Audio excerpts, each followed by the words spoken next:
Hey guys, what's going on? My name's Tom. I am a current anesthesia resident, and I have been tutoring, or had been tutoring, for nearly 2 years prior to residency.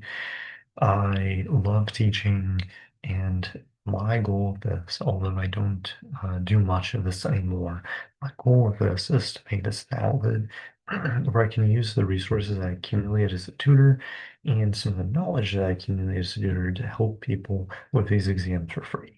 And that's my goal by putting this on YouTube. All right, so the way that this will be organized from now on, I previously tried to create a channel. It didn't really work. This was probably over 2 years ago now.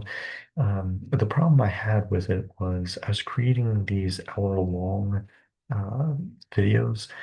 It was just too much. So my goal is to keep these within the 5 to 15-minute time range, definitely less than 15 minutes, and make them quick reviews of one topic at a time for the USMLE Step 2, as well as the Complex Level 2 exams. All right, I think there's going to be a crossover between those two things. So without further ado, let's go ahead and get started.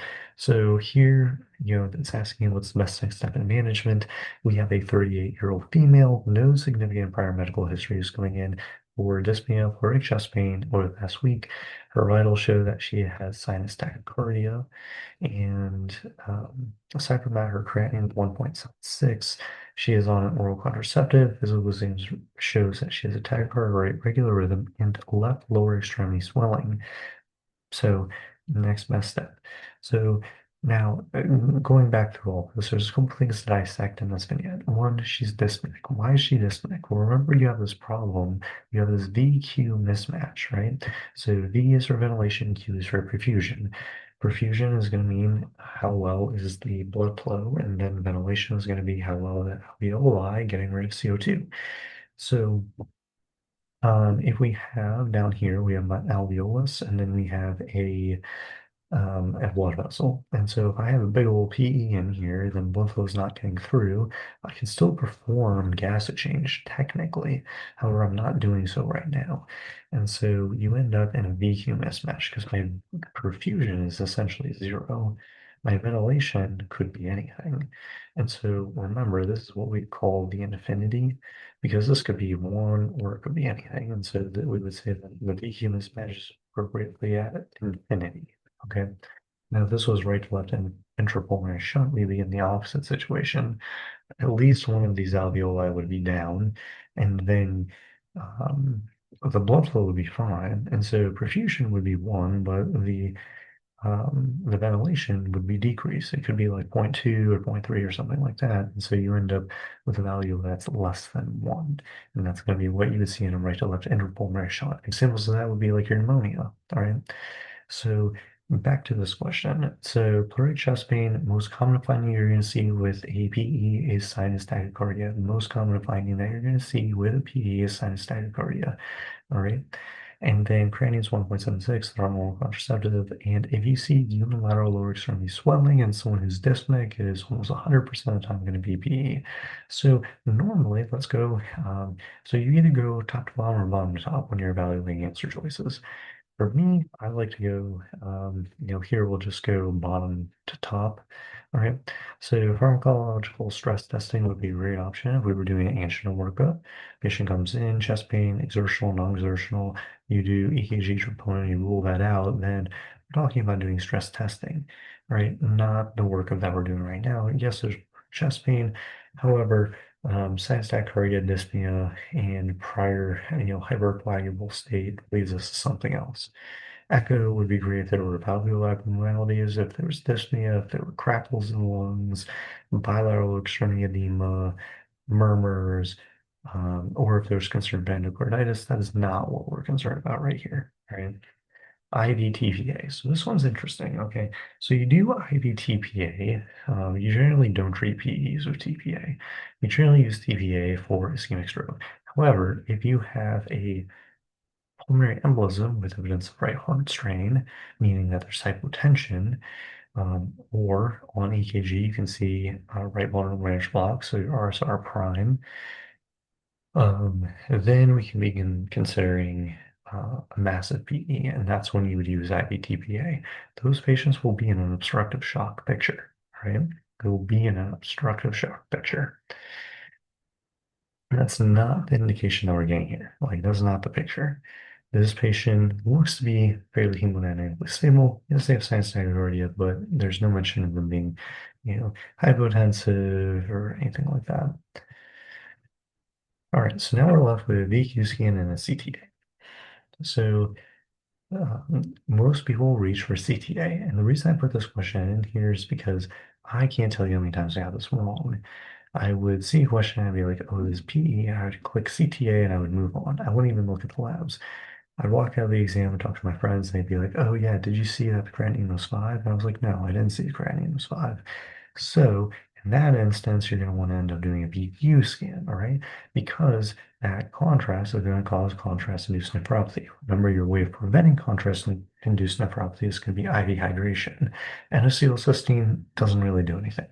IV hydration is going to be your best way to prevent that.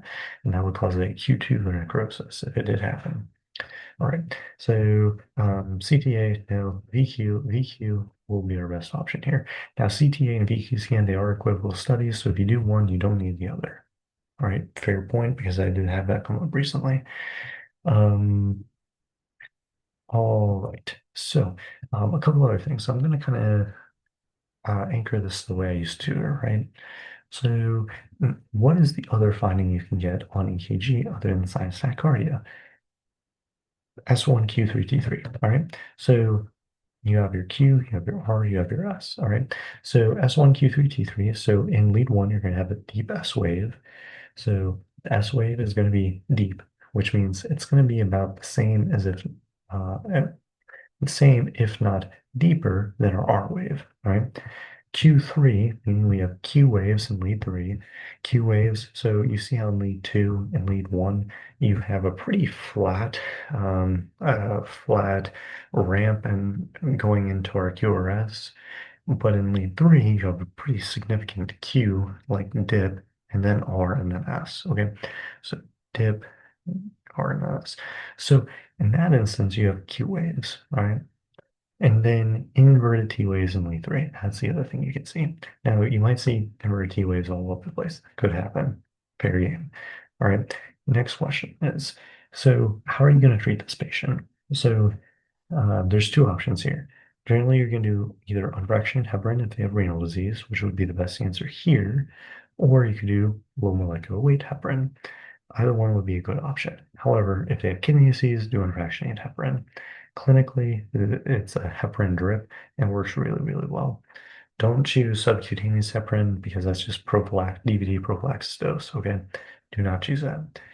We already talked about TPA, and then the last thing is if the patient has had a recent bleed. All right, so we'll kind of work backwards here, but so we talked about IV and fractionated heparin. I forgot to put in the low molecular weight heparin, so that's my bad. If they've had a recent bleed in the past 3 to 6 months, then you do an IVC filter. And the IVC filter doesn't get rid of current PE, but it prevents future PEs from occurring. So then what do you do about the current PE? Well, then it's joint decision making on whether you want to do anticoagulation or not. Right? And we talked about bleeds, we talked about GI bleeds, subarachnoid hemorrhage, things like that. Any of those instances makes them high risk.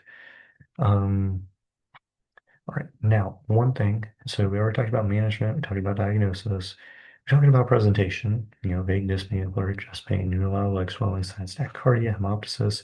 They get hemoptysis due to pulmonary capillary damage. That's why those little blood vessels get damaged. That blood backs up in the lungs and they cough it out. Risk factors. So when I was a scribe, we had the PER criteria, and the PER criteria had a nifty mnemonic called had clots. And so this is my own way of doing things. All right. I take the PER criteria mnemonic and I basically say if I have three or more than those, then it's definitely PE. And this just provides me a framework for thinking through something that I already know. This is likely knowledge that you already have, but it just allows you to organize it so that you can actually recall it and use it on the exam. So exogenous hormone use, older age, DVTP in the past, coughing up blood, low oxygen, tachycardia, surgery, or periods of prolonged immobilization. So if I had multiple of those, then I'm thinking, okay, we're more on the PE trail. All right. So that's just about everything that I want to cover today. Um, Recognizing the diagnosis comes down to recognizing these risk factors in the presentation. Diagnosis, typically CTA or spiral CT. However, if you have a renal insufficiency, then you need a VQ scan. Most common finding area is an EKG, sinus tachycardia. Manage it. They have renal disease, unfractionated heparin. Normally, you can just do low molecular weight heparin, and then they've had a recent bleed in the past 3 to 6 months. Then do an IVC filter and call it a day. All right. I hope that was helpful. My goal is just to create short videos like this, help people out, organize it very clearly so that people can find this pretty quickly for whenever they need it. All right. Thank you and God bless.